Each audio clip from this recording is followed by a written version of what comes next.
Just a little bit before Twirly Socrates died, our debate board picked up a new contender by the name of Niels Kloster. And he stepped in to argue against some of the points I made when I very first started pointing out the problems in Newton's third law. Here is what he was arguing against. He knows a lot about the science stuff, Professor Dave explains. As you sit in your chair right now, the force of gravity is pulling you down towards the center of the Earth. But something called the normal force points straight up with the same magnitude, which is why you remain perfectly still. I'm sorry, Dave, but that chair is not pushing you upward. Though I know Professor Brian Cox claims the Earth is accelerating upward, I'm sorry to burst your bubble, but normal force does not exist. It is very telling that you would think Brian Cox would say something like that. Do you claim Brian Cox never said that? It is specifically about relativity, and you should gain a better understanding of basic Newtonian physics before you try to wrap your brain around relativity. You are clearly not there yet, so focus. Brian understands Newtonian physics quite well. Ooh, this guy's got some spit in him. You just don't understand. Just remember, you don't understand is not an argument against anything. It's just an emotional outcry and an attempt to demean your opponent.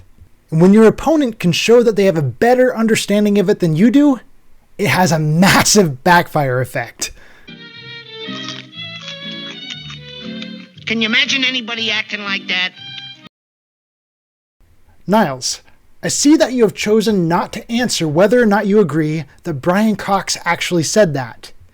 Do you agree that Brian Cox directly said the flat earthers got it right? That the Earth is actually accelerating upwards? That is within a particular perspective in relativity. It has literally nothing to do with normal force. We were talking about Newtonian physics, and you are saying that a concept in Newtonian physics do not exist in some other framework that is not Newtonian physics. Do you have questions relevant to the concept in Newtonian physics known as the normal force? And now it seems he is desperately trying to change the subject away from his opening statement here. He said it. Is he right? In his particular perspective of relativity, almost. He's being funny and hyperbolic. You don't have to get the joke. Do you have relevant questions? This is directly relevant to your opening statement. Are you claiming Brian Cox was joking now? Flat Earthers got it right. Is a joke, yes. Not being condescending, but yes, that was a joke. That's interesting. I didn't hear anyone laughing when he said that. He seemed pretty straight-faced and serious to me.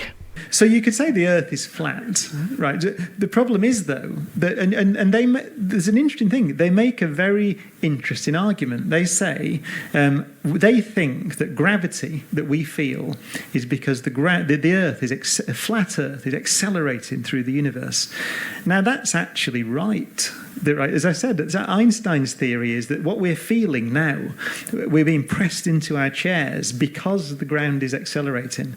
The Earth isn't flat, though. Space and time are curved, and it's quite a feat of imagination that you need to do some general relativity to work out how can it all be accelerating and yet the Earth stays spherical. And it's one of the things you have to understand general relativity. The thing is that bit's right. So they're right. It's called the equivalence principle. They're bang on. Do you claim Brian Cox was joking when he did the bowling ball and feather demonstration? No. So do you agree that to say that the ball was standing still directly implies that the Earth must rise up to it? The reason the bowling ball and the feather fall together is because they're not falling. They're standing still. There is no force acting on them at all. No, you almost tricked me into saying yes, probably without realizing. But we have then left Newtonian physics and Euclidean geometry. How can the ball hit the floor when neither the ball or the floor move?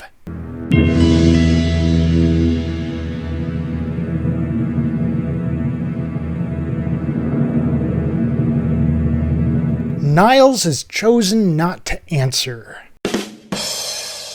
do you agree that the entire point of the video was to explain why the bowling ball and feather hit the ground at the same time?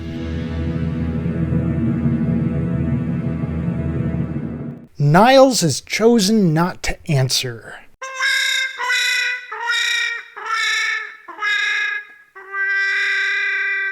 Okay, let's move on to Niles' next argument. If no mass is accelerating towards the Earth, then the Earth also does not accelerate.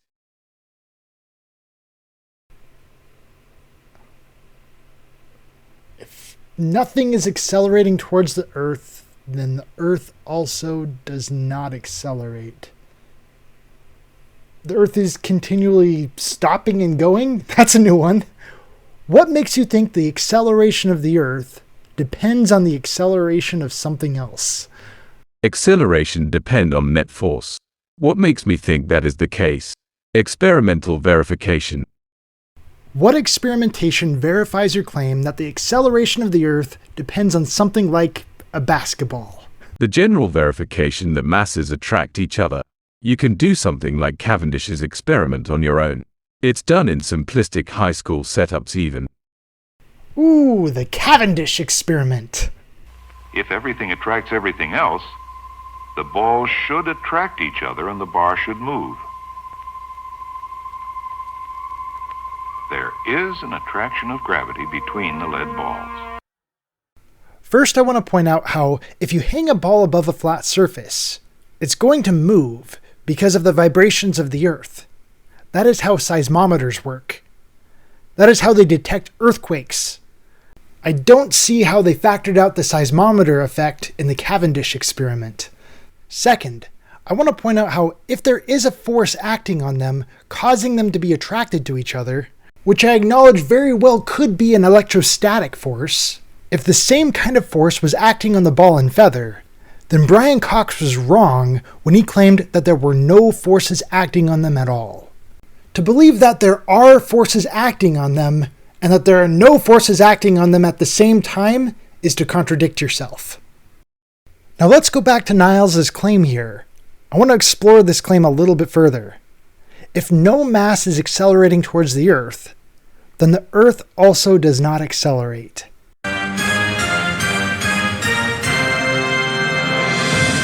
Niles, do you agree that if two people drop basketballs on two different sides of a basketball court, one basketball won't affect how fast the other one falls?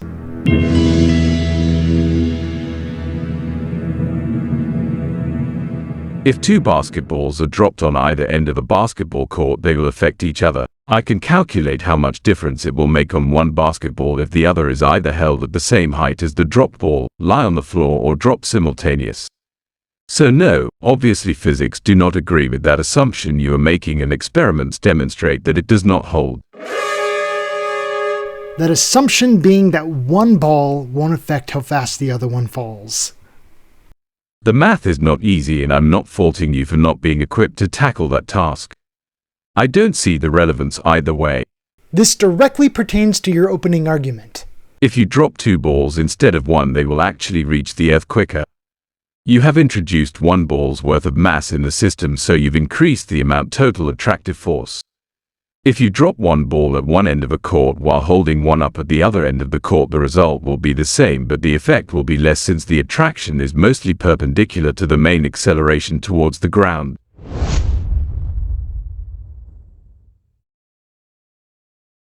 I think these details are sidetracking you a bit. Niles, do you agree that your opening statement was directly about whether or not the Earth accelerates?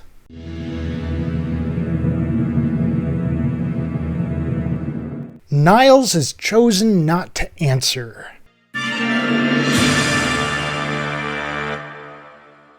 You don't believe the basketballs would hit the floor at the same time if dropped at the same time from the same height with no interference? There is a comprehension issue here. Yes, if two basketballs of equal size and weight are held at opposite-sided of a level court at equal height and drop simultaneously, they will hit the ground at the same time.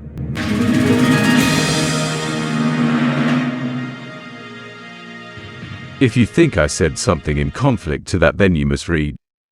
but it might be helpful for you if you point out what you feel might be in conflict. That's probably some misunderstanding that is stuck with you. I opened by asking if dropping one ball would affect how fast the other one falls. You told me that they would affect each other, and that led me to ask if you believed that they would hit the ground at the same time. Niles, this leads me to ask, do you think the ball would fall faster or slower if only one ball dropped instead of them both dropping at the same time? I think it would be the exact same amount of time. Yes, they would affect each other equally. And you claim I don't understand. That is not what I asked. It's probably easier to understand if instead of opposite-sided of a court you hold two basketballs in your hands. If you drop both, they each fall to the ground while they also attract each other. The attraction between them does not make a difference in the time it takes for them to fall to the ground, but they will accelerate toward each other. You are not just holding him up, you are also holding him away from each other. If you drop just one, its attraction towards the other will be upwards and it will fall slower. Now that sounds like an answer to my question.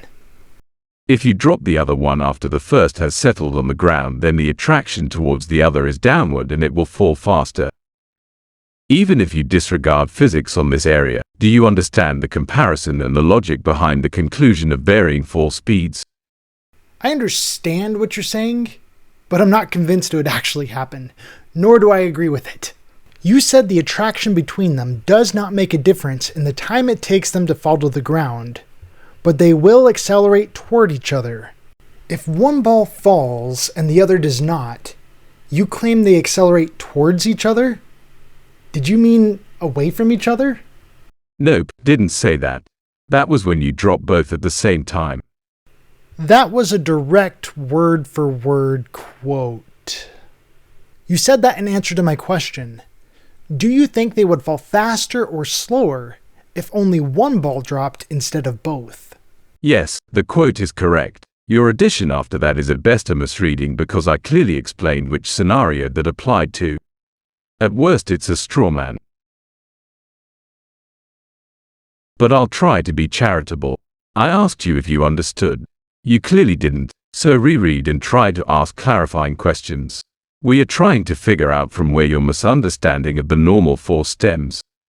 Not a belief. The balls, when dropped at the same time, will accelerate towards each other.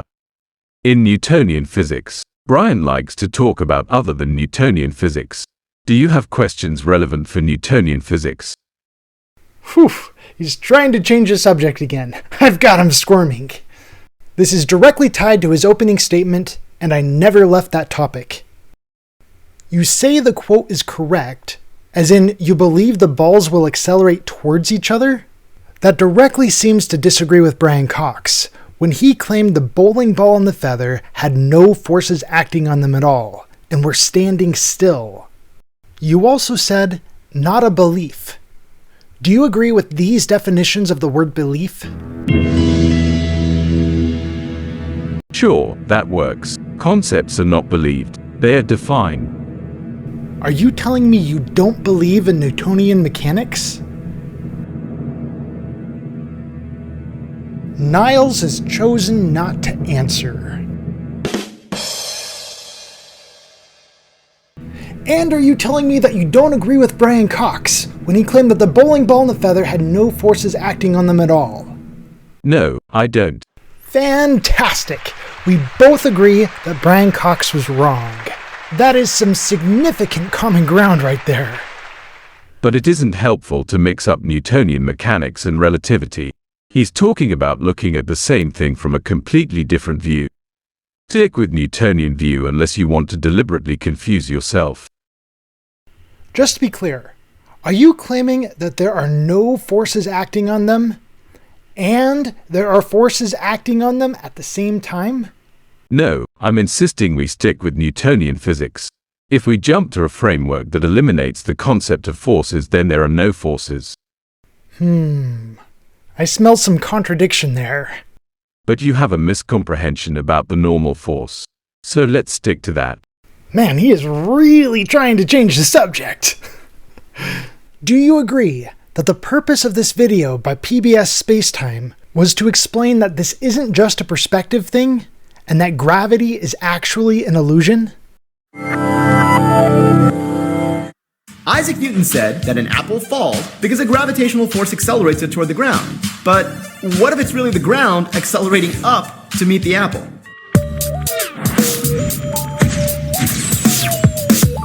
No, it is about perspective, and you don't seem to be equipped to understand the relativity perspective.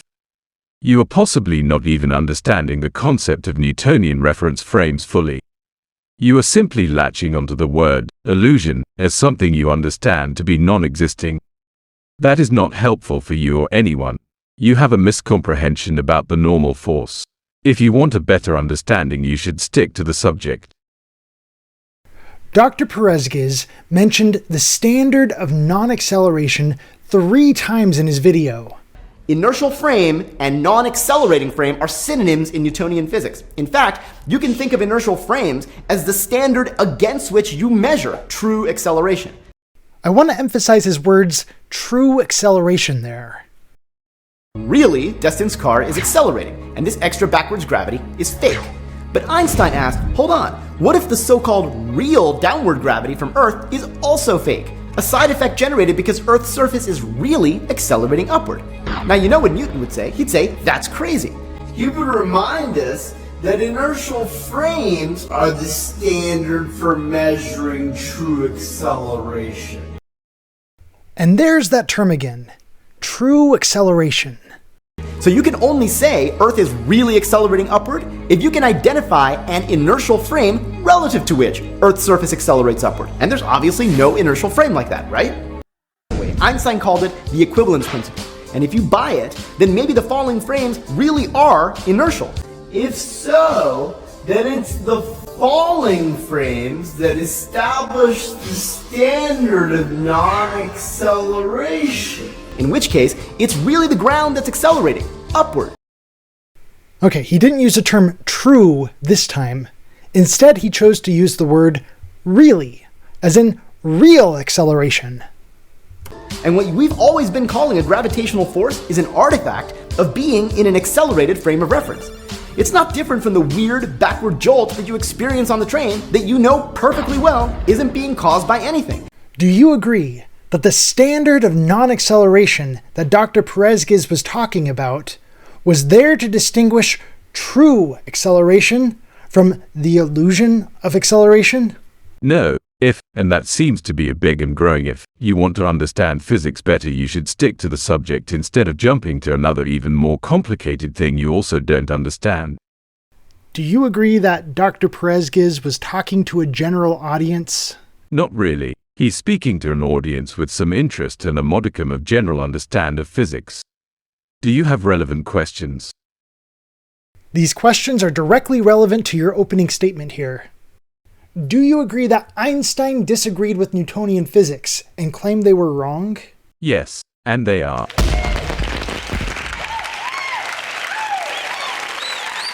The basketballs will still be closer to each other in Euclidean geometry in both frameworks when they hit the ground.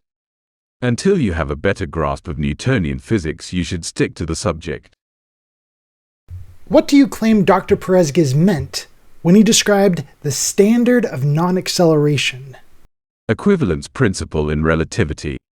Niels, do you agree that the standard of non-acceleration was supposed to be the thing that determines the thing that is moving as compared to the thing that is not? Niels has chosen not to answer. Do you agree that the entire video was about a hypothetical debate between Newton and Einstein as to who was right and who was wrong? Yes. So he specifically was not talking about Newtonian physics. Please stick to the subject. You were claiming when Dr. Perezgues was talking about Newtonian gravity, he wasn't talking about Newtonian physics? No, and I'll repeat this for the I have no idea anymore time. You should stick to Newtonian physics until you understand it better before jumping to a separate topic. Yeah, the Newtonian physics that you agreed was wrong. Do you agree that the force of gravity acting on the apple that causes it to fall towards the ground is describing Newtonian physics? Yes. Okay, we should have no problems then. And Newtonian physics also describe exactly how much the Earth in turn accelerates up to meet the apple. Then he says, paraphrasing, what if we don't use Newtonian physics?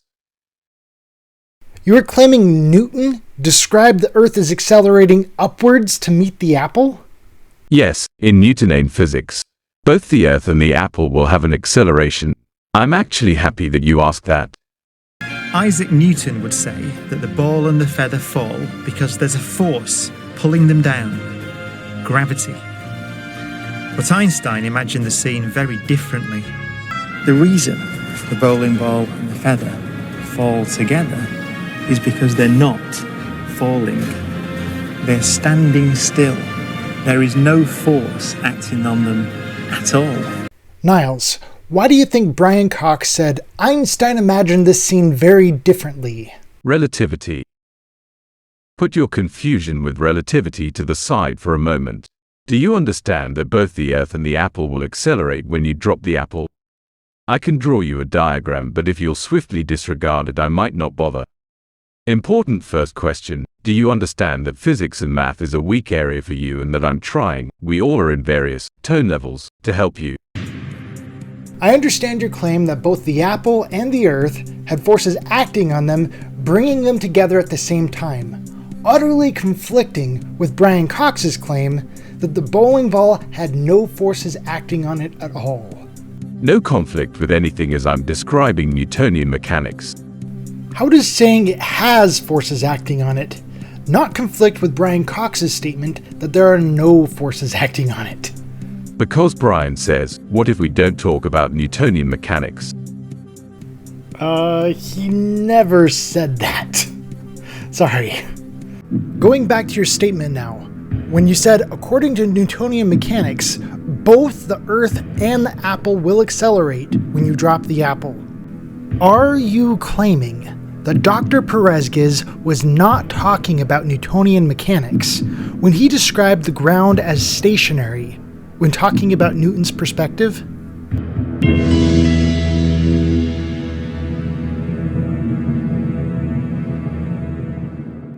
Nope, not claiming that.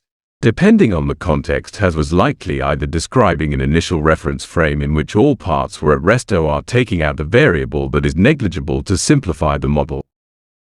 My, that is quite the mouthful you got there. Suppose I drop an apple. According to Isaac Newton, The ground can be considered at rest. Earth applies a gravitational force to the apple, and that force causes the apple to accelerate downward. but according to Einstein, There's no such thing as a gravitational force. Instead, it's more appropriate to think of the apple as stationary, and the ground, along with everything on the ground, as accelerating upward into the apple. It feels like you're trying to agree with both models here by trying to mix them together. And when Einstein and Newton disagreed with each other, you end up contradicting yourself all over the place. You, sitting perfectly still in this chair watching this video, you, my friend, are accelerating, giving you the impression that there's a force of gravity when in fact no such thing exists. Do you agree that Dr. Perezgues said gravity does not exist? Yes, and so far you have surprisingly little understanding of what that means. Niles, do you agree that gravity does not exist?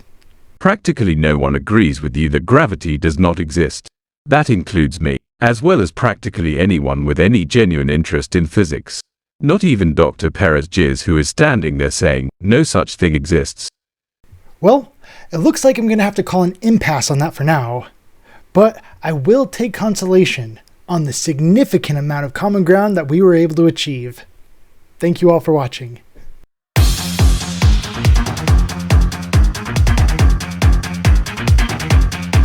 And are you telling me that you don't agree with Brian Cox when he claimed that the bowling ball and the feather had no forces acting on them at all? No, I don't. Fantastic! We both agree that Brian Cox was wrong. That is some significant common ground right there. Do you agree that Einstein disagreed with Newtonian physics and claimed they were wrong? Yes, and they are.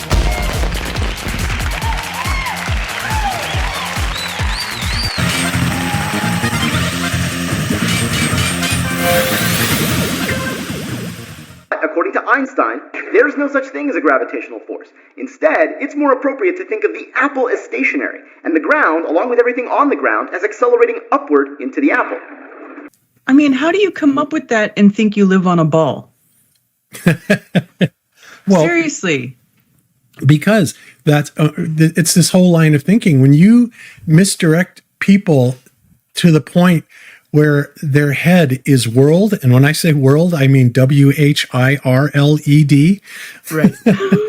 They don't have a clue, right? Because up is down, left is right. They don't know what's going on. They really don't. And so when you get this doublespeak hammered through their head, they are much more apt to accept anything like that, right? Because it sounds absurd to be able to say, oh, well, instead of tripping on the sidewalk and hitting your face on the sidewalk, that the sidewalk jumped up and hit you in the face. But that is precisely what they want you to think. It's unbelievable. And they're serious about it. But everything they're telling you is an inversion of what we experience and what we see in reality. And I think that is their entire modus operandi. That is fact. That is the Luciferian methodology. Turn it around, turn it upside down, turn it backwards, make it anything but what it is. Make it just opposite of what it actually is and run with it. And that is their modus operandi.